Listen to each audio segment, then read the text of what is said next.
Commander Veltar sat in his command chair, watching the floating blue screens that showed Earth's military information.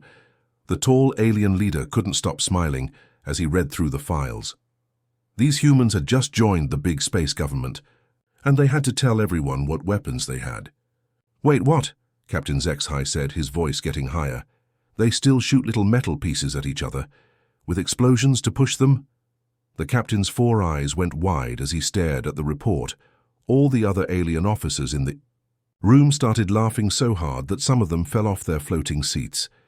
The Zephyrians had stopped using such old weapons thousands of years ago.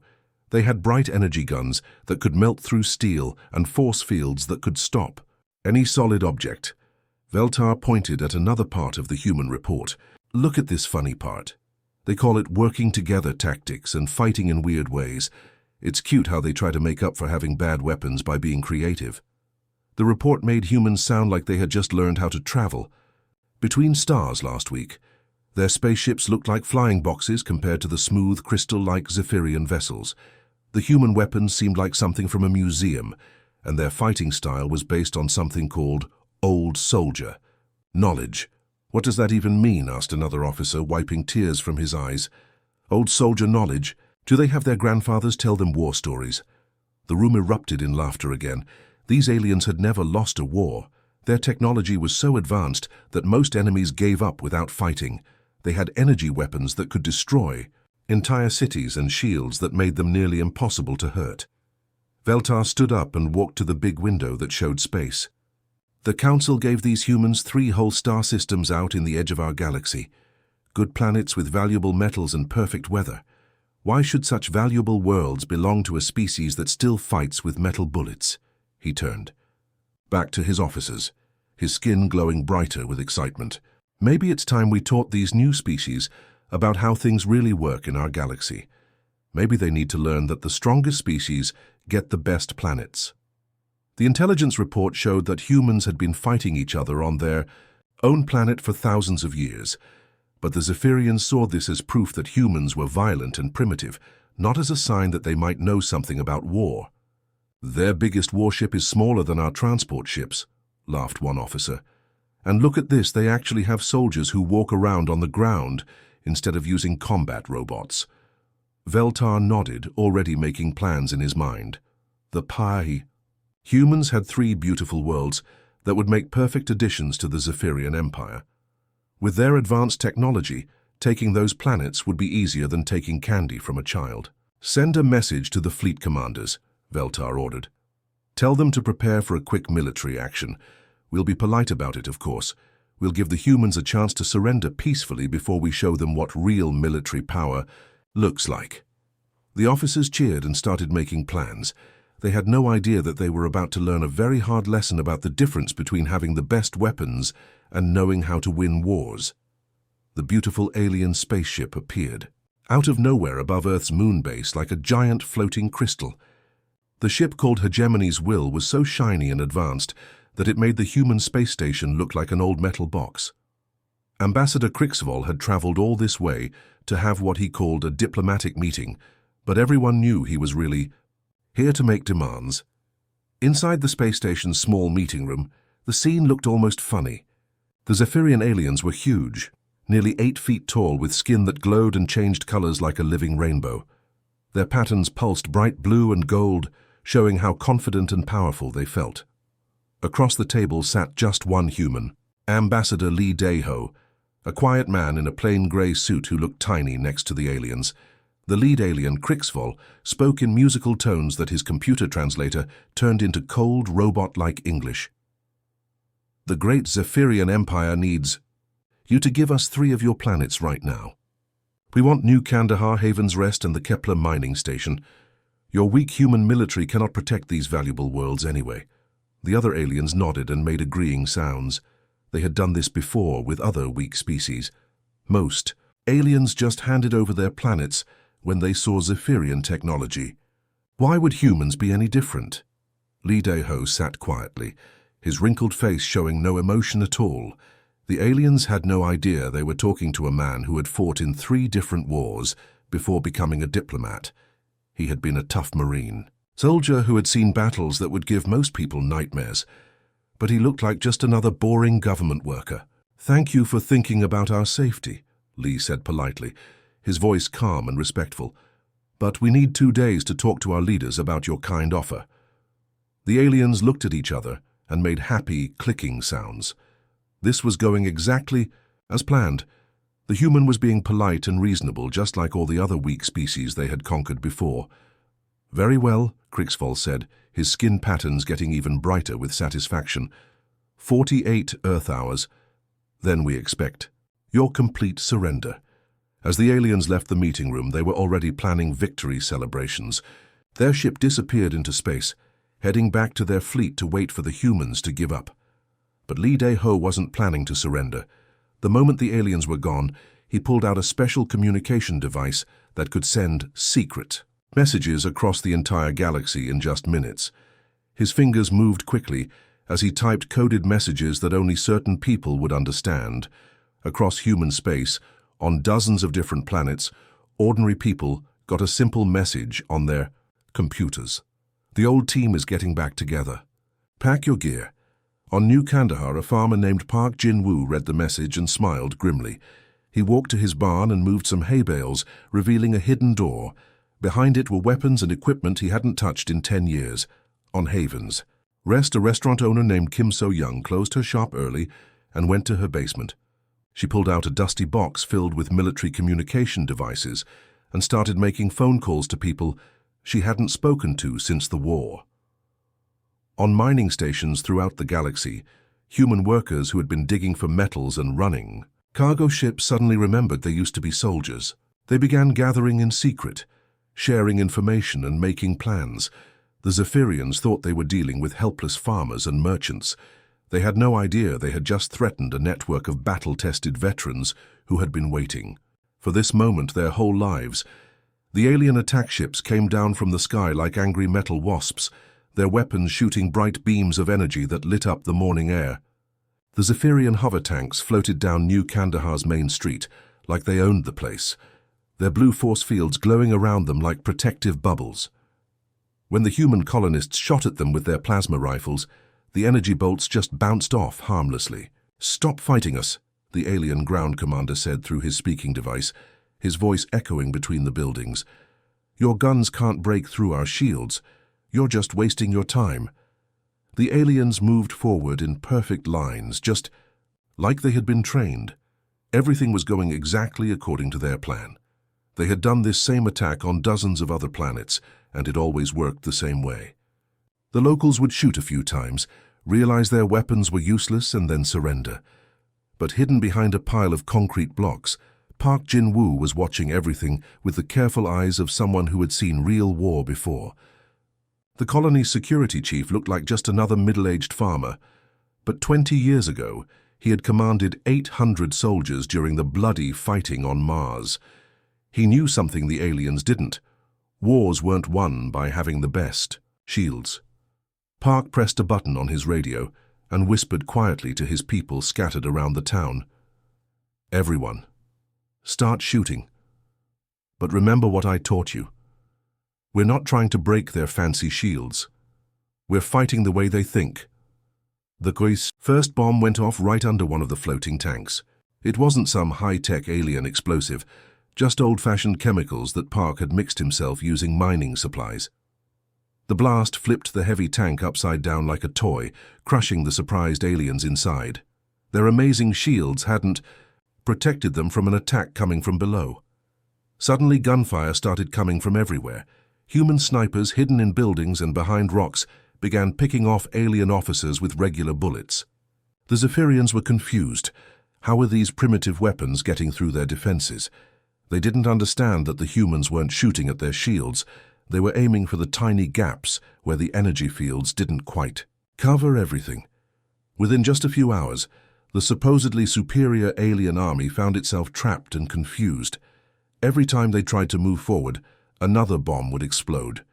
Every time they tried to take cover, bullets would find them from unexpected directions. The humans were fighting in ways the aliens had never seen before. The Zephyrians had been trained to fight other aliens, who used similar weapons and tactics. But the humans were using the streets, the buildings, even the weather against them. When it started raining, the humans seemed to get stronger while the aliens struggled with the mud and poor visibility. Park Jin-woo had taught his people something important. You don't win fights by having better equipment. You win by being smarter than your enemy. The aliens expected the humans to line up and shoot at their shields like everyone else did. Instead, the humans disappeared into their own town and turned every corner into a trap. The alien commander tried to call for air support, but human fighters had already taken out their communication towers using simple explosive charges. The Zephyrians found themselves cut off, surrounded and facing an enemy that seemed to know exactly what they were going to do before they did it. For the first time in their military history, the technologically advanced Zephyrian army was losing to opponents with inferior weapons. They just couldn't understand how. Admiral Kim Hae-jin stood quietly on the command bridge of his ship, the Incheon, staring out at the enemy fleet through the big windows. The Zephyrian warships hung in space like glittering jewels, arranged in perfect rows, just like their military textbooks taught them. Their ships were beautiful, sleek, and obviously built with the most advanced technology in the galaxy. The human fleet looked embarrassing next to them. Kim's ships were old, battered, and patched up from previous battles. Some were military destroyers that had seen better days, while others were just cargo ships that had been fitted with weapons. Any military expert would take one look and say the humans didn't stand a chance. "Admiral," his communications officer called out, "the aliens are telling us to surrender. They want us to give up our planets and accept their rule." Kim smiled. But it wasn't a happy smile. It was the smile of a man who had seen this exact situation many times before. At 63 years old, he had fought in more space battles than most alien species had even heard of. While the Zephyrians saw rusty old ships, Kim saw something completely different. He saw vessels that had survived real combat, crewed by men and women who knew that fancy equipment meant nothing if you didn't know how to use it properly. "Send a message to all our ships," Kim said calmly. "Tell them to start Operation Forgotten Victory." Suddenly, the human fleet fell apart. Ships scattered in every direction like frightened animals, their engines firing at full power as they tried to escape. It looked like complete panic. The human formation broke down completely, with ships fleeing toward asteroids behind moons and toward the edge of the solar system. The Zephyrian commander couldn't believe his luck. "Pursue them," he ordered his fleet. "Don't let any of them escape." The beautiful alien warships shot forward, their advanced engines easily catching up to the slower human vessels. This was exactly what they had expected, inferior beings running away when faced with superior technology. The Zephyrian ships spread out across space, each one chasing a different group of fleeing humans. But Kim wasn't panicking at all. He was counting down in his head, waiting for the perfect moment. His scattered fleet wasn't running away randomly. Every ship was moving to exactly where he had told them to go weeks earlier. "Now," Kim whispered. All at once, every human ship stopped running and spun around. The aliens suddenly realized they weren't chasing scared refugees anymore. They were scattered across space, isolated and alone, while the humans had somehow gotten behind them, beside them, and all around them. The old human weapons might not have been as powerful as the alien ones, but they didn't need to be. The Zephyrians had fallen for one of the oldest tricks in military history, the fake retreat. Now their advanced ships were spread out and vulnerable, while the humans had perfect shots at them from multiple directions. What happened next wasn't really a battle at all. It was like watching a teacher give a very painful lesson to students who thought they were smarter than everyone else. The human fleet moved with perfect coordination, each ship knowing exactly where the others would be. They had practiced this maneuver 1,000 times in previous wars. The Zephyrians tried to regroup, but it was too late. They had been outsmarted by a species they had considered primitive. Master Sergeant Choi Min-ho lay flat behind a pile of broken concrete at what used to be New Kandahar spaceport. Through the smoke and dust, he watched the alien soldiers marching toward him like they were on parade. The Zephyrian shock troops looked absolutely perfect.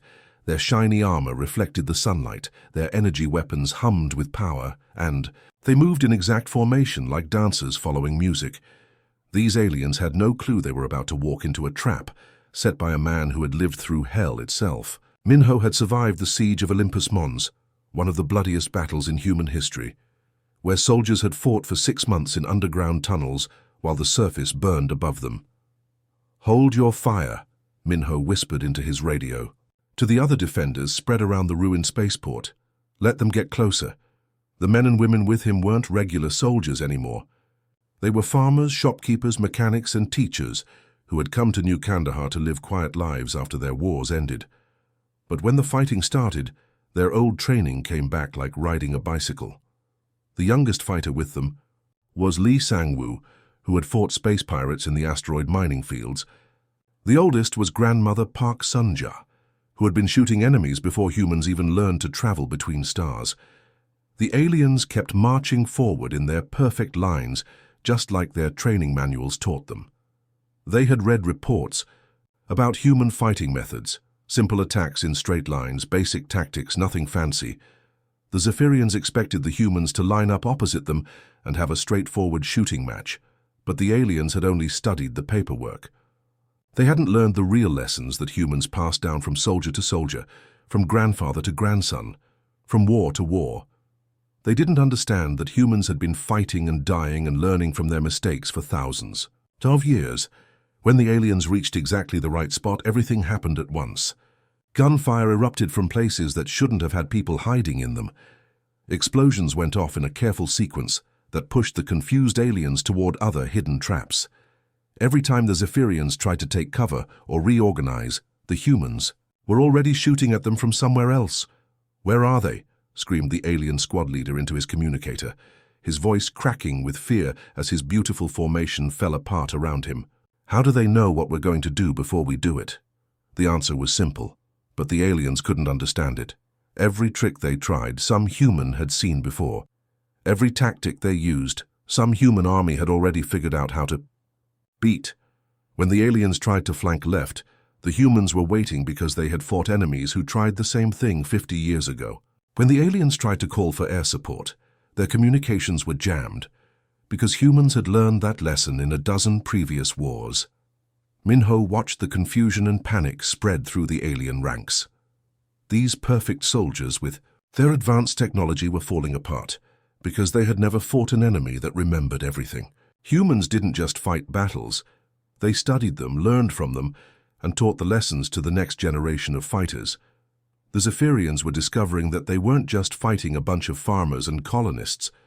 They were fighting against thousands of years of human war experience, all concentrated in this one small battle.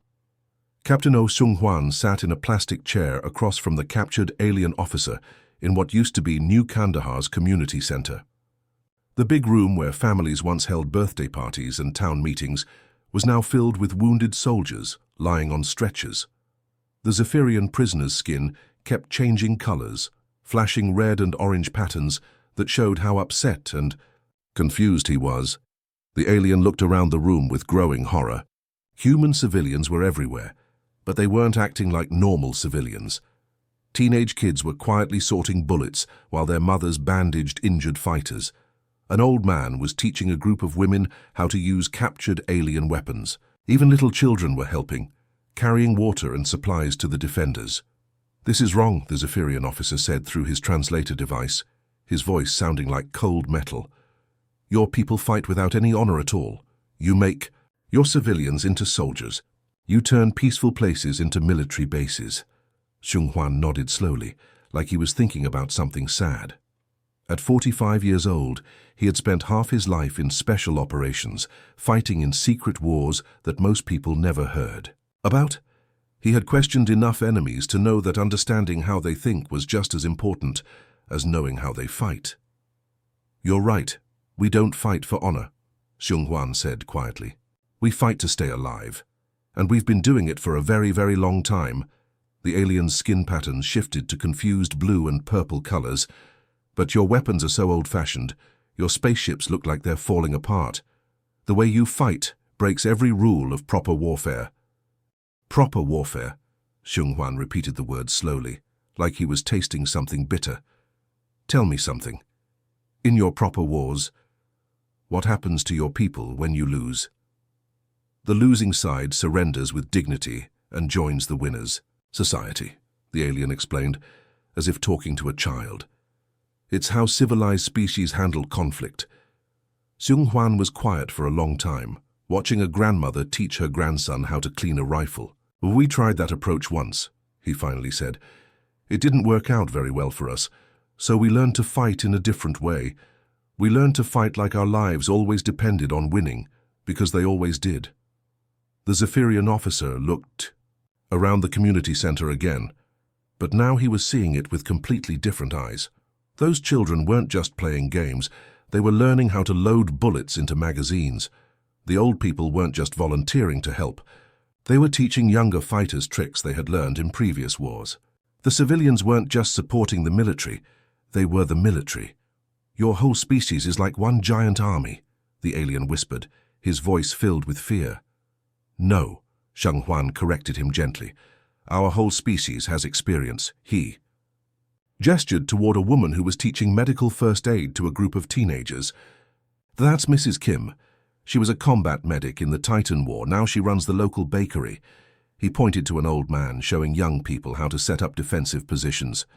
Mr. Park there used to be a military engineer, now he fixes farming equipment. The quiche. Alien's patterns flickered faster, as understanding began to dawn on him. You never really stop being soldiers. We never really stop learning, Seung Hwan explained. Every human conflict teaches us something new. We remember those lessons and pass them on to our children. When you attacked us, you weren't just fighting our current military. You were fighting everything we've learned from thousands of years of war. All across the galaxy, on planets and space stations that seem to have nothing to do with the war, ordinary humans got the same short message on their personal computers. The old unit is getting back together. Most people would have thought it was just spam or a mistake. But these weren't ordinary people. On Kepler Station, a place where giant machines dig precious metals out of floating rocks, mining boss Lim Tae-young read the message, and his face got very serious. For 15 years he had been running mining operations, teaching workers how to blast through asteroid rock and extract valuable ore. But before that, he had been a combat engineer in the military, and he knew how to do more than just break rocks. He knew how to break into enemy computer systems and steal their secrets. Lim walked to his office and locked the door. He pulled out equipment he hadn't used in years, special computers and communication devices hidden behind a false wall. Within hours, he was quietly reading all the Zephyrian military messages passing through the sector. The aliens had no idea that their secure communications were being monitored by someone they thought was just a simple mining worker. Far away on Haven's Rest, a peaceful planet known for its beautiful restaurants and friendly atmosphere, Bae Soo-jin was serving lunch to her regular customers when she got the message. She smiled at her guests, told them she was closing early for a family emergency, and locked up her restaurant. In her basement, behind boxes of cooking supplies, she found weapons and equipment she had hoped never to touch again. Bae had been an intelligence operative for 20 years before retiring to run a restaurant. For months, she had been watching Zephyrian supply ships come and go, pretending to be interested in buying alien spices and ingredients. The aliens thought she was just a curious restaurant owner. They didn't know she had been mapping their entire supply network, figuring out where they kept their food, fuel, and ammunition. In the Vega system, on a busy trading station where merchants from dozens of species came to buy and sell goods, Ryu Jung-ho was in the middle of negotiating a cargo contract with Zephyrian logistics officers when his message arrived. He kept talking about shipping rates and delivery schedules while secretly reading the coded words on his tablet. The aliens across the table from him were excited about hiring his cargo ships to transport military supplies. They had no clue they were making a deal with a former submarine commander who had spent the last 10 years learning everything about their transportation systems. Ryu knew where every Zephyrian supply depot was located, which routes their cargo ships used, and exactly when they would be most vulnerable to attack. The Zephyrians had made a huge mistake when they studied human military capabilities. They had looked at Earth's official military forces, the ships, the bases, the uniformed soldiers, but they had completely missed something much more dangerous: Humans had been spreading across the galaxy for decades, and many of them were former soldiers who had learned to blend in with civilian populations. All across space, people the aliens thought were harmless farmers, shopkeepers, miners, and traders suddenly revealed their true nature. Supply convoys carrying food and ammunition to Zephyrian forces began disappearing without explanation. Communication towers that the aliens used to coordinate their attacks went dark. Military bases that should have been safe behind enemy lines found themselves under attack by enemies who seemed to appear out of nowhere. The Zephyrians slowly realized they weren't just fighting Earth's military. They were fighting millions of former human soldiers who had never really stopped being soldiers. They had just gotten better at hiding it. Admiral Kim Hae-jin stood in the command center of his ship, looking at the big screens that showed where all the spaceships were positioned. The display looked like a complex puzzle, with blue dots representing human ships and red dots showing the alien fleet. But Kim wasn't worried at all. He had seen this exact situation many times before in different wars. The Zephyrian fleet was completely trapped. No matter which direction they tried to move, human ships were waiting for them. Every escape route was blocked. Every tactical option had been anticipated. The aliens' beautiful advanced warships were surrounded by older human vessels that somehow knew exactly where to be at exactly the right time. "Admiral," his communications officer called out, "the alien flagship wants to talk. They're asking for a meeting." Kim nodded calmly. He had been expecting this call. Throughout human history, enemies with better weapons had eventually learned the same hard lesson. Having the fanciest equipment in the galaxy doesn't matter if you don't know how to use it against people who have been perfecting warfare for thousands of years. "Tell all our ships to stay where they are, but stop shooting," Kim ordered. "Let's hear what they want to say." The main screen flickered and showed the face of the Zephyrian fleet commander. The alien's skin, which had been glowing bright with confidence just hours earlier, was now dim and dull, the way their species looked when they were defeated and ashamed. "Admiral Kim," the alien commander said, his voice shaking through the translator, "I'm asking for an immediate ceasefire. The way your people fight, it breaks every rule of proper galactic warfare."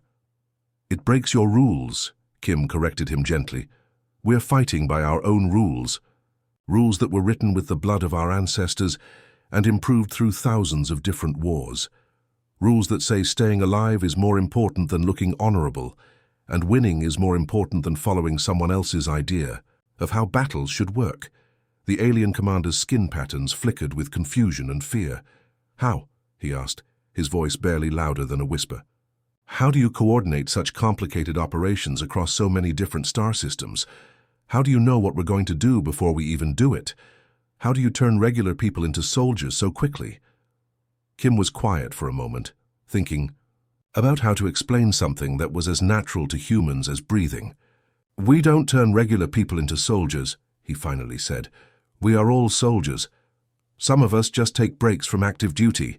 The alien's skin patterns shifted as he began to understand something terrible. "Your entire species is one giant military force." "No," Kim replied, shaking his head. "Our entire species is one giant veteran organization. We remember every fight we've ever been in. We learn from every mistake we've ever made, and we teach those lessons to our children and grandchildren. When you attacked us, you weren't just fighting our current military. You were fighting against everything humans have learned from thousands of years of war." Kim gestured to the tactical display, showing the trapped alien fleet. "Every move you made we had seen before. Every strategy you tried, some human army had already figured out how to beat. Every weapon you used, we had already learned to counter. You brought advanced technology to fight us, but we brought something much more powerful. We brought experience." The alien commander stared at the screen, finally understanding why his superior forces had been so completely outmaneuvered by what he had thought were primitive humans with old equipment. The final meeting happened in what was left of New Kandahar's government building. The humans had chosen this location on purpose. They wanted the aliens to see exactly what their invasion had accomplished. Broken walls, blast marks on the ceiling, and shattered windows told the story better than any speech could. The Zephyrian delegation sat uncomfortably on folding chairs across from the human representatives. Everything around them showed evidence of the battle they had lost. Bullet holes in the walls, scorch marks from energy weapons, and patches of concrete that had been hastily repaired. The room felt heavy with the weight of defeat. Admiral Kim Hae-jin sat at the head of the human delegation, with the other veterans who had won this war arranged around him. Ambassador Lee Dae-ho had flown in from Earth, but he wasn't wearing his fancy diplomatic suit anymore. Instead, he wore simple military clothing, showing that he was first a soldier and second a diplomat.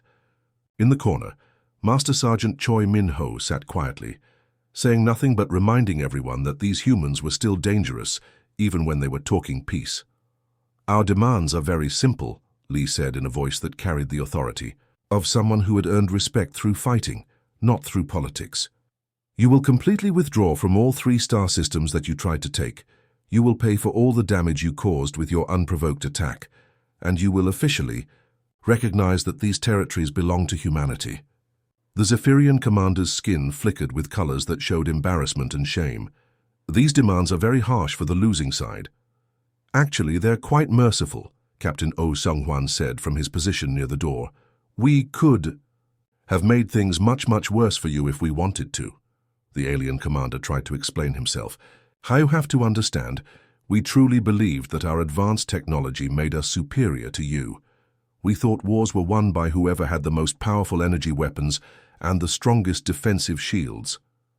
Kim nodded slowly, like a teacher listening to a student who had just learned an important lesson. "That's what every enemy thinks at first, until they discover the truth. We're not going to teach you how to become better fighters. That's something every species has to figure out for themselves. But we will teach you why we humans fight the way we do." He pointed to the damaged walls around them. "We fight because we've learned over thousands of years that peace is something you have to be strong enough to protect. We fight because we've discovered that survival isn't about owning the fanciest weapons. It's about having the determination to use whatever weapons you can get your hands on. Most importantly, we fight because we remember what terrible things happen when we choose not to fight." The Zephyrian commander looked around the room at all the assembled humans. They weren't celebrating their victory or making fun of their defeated enemies. They just sat there with the quiet confidence of people who had seen the worst that war could throw at them and had somehow survived it all. "We accept your terms," the alien finally said, his voice barely above a whisper, as the defeated Zephyrian delegation walked out of the ruined building. Ambassador Lee turned to his fellow veterans. "Do you think they'll try to cause trouble for us again in the future?" Admiral Kim shook his head confidently. "They're a proud species, but they're not stupid. They'll remember the lesson we taught them here."